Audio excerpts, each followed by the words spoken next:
Halo semuanya, perkenalkan kami dari kelompok 4 kelas ekonomi 2024 F akan menjelaskan studi kasus tentang kebijakan makroprudensial di Eropa Timur dan Tengah pasca GFC.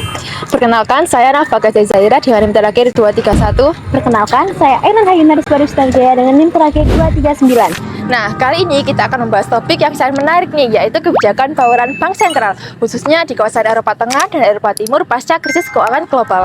Nah, fokus utama kita dari studi kasus adalah Jurnal International Money and Finance yang pada tahun 2021 yang dikelola oleh LRN Team.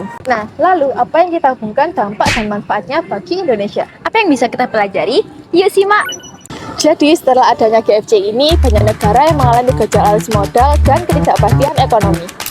Kenapa sih kok pasca GFC kondisi global berubah dari fucha ke tuna? Fucha itu volatility, uncertainty, complexity, dan ambiguity. Nah, tuna mencerminkan tantangan baru arus modal volatil dengan kebijakan baru The Fed.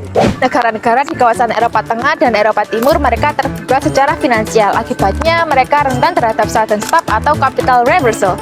Kebijakan makroprudensial ini bertujuan untuk menjaga sistemik dan menjaga kestabilan perbankan. Negara Indonesia sebagai negara terbuka sangat terdampak dan Bank Indonesia pun tidak bisa hanya mengandalkan kebijakan moneternya saja. Nah, pasca GFC 2008, kebijakan global itu berubah dari fucha, yaitu volatility, uncertainty, complexity, ambiguity, berubah menjadi tuna, yaitu turbulency, uncertainty, novelty, ambiguity.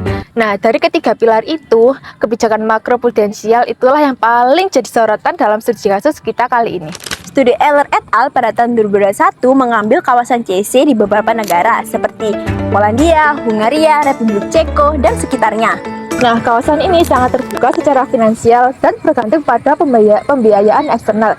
Akibatnya, mereka rawan lonjakan arus modal yang masuk berlebihan. Lonjakan itu mendorong pertumbuhan kredit domestik yang terlalu cepat, memicu gelombang aset dan ketahanan kebijakan perbankan.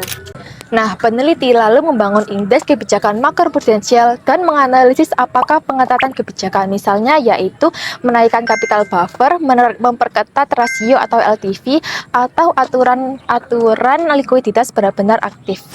Hasilnya sih iya, karena pengetatan kebijakan makroprudensial secara signifikan mengurangi inflow berlebihan. Dengan kata lain, kebijakan makroprudensial berfungsi sebagai rem terhadap siklus keuangan yang secara berlebihan terlalu ekspansif. Lalu apa sih dampak nyata dari temuan ini terhadap negara-negara tersebut?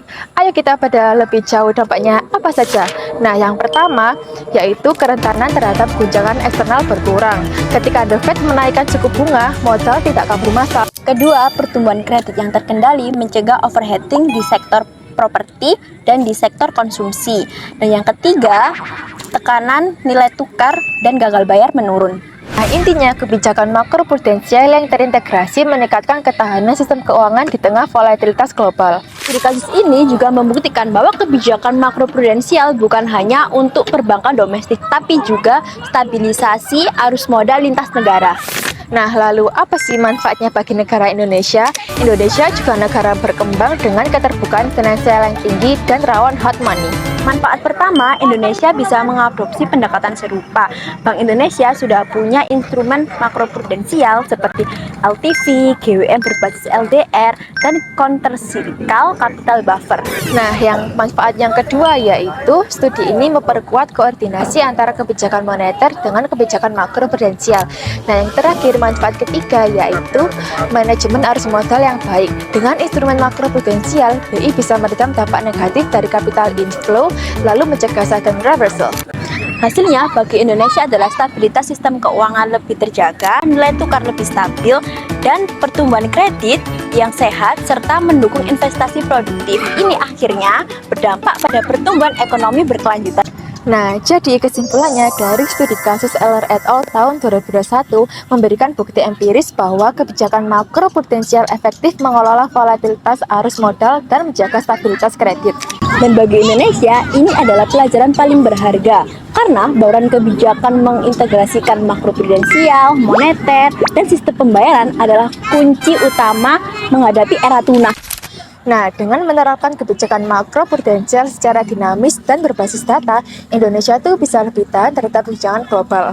Benar sekali dari penjelasan kita tadi bahwa kebijakan makroprudensial di negara Eropa Timur dan Tengah sangat bermanfaat bagi negara Indonesia dan sangat berdampak bagi pertumbuhan ekonomi berkelanjutannya.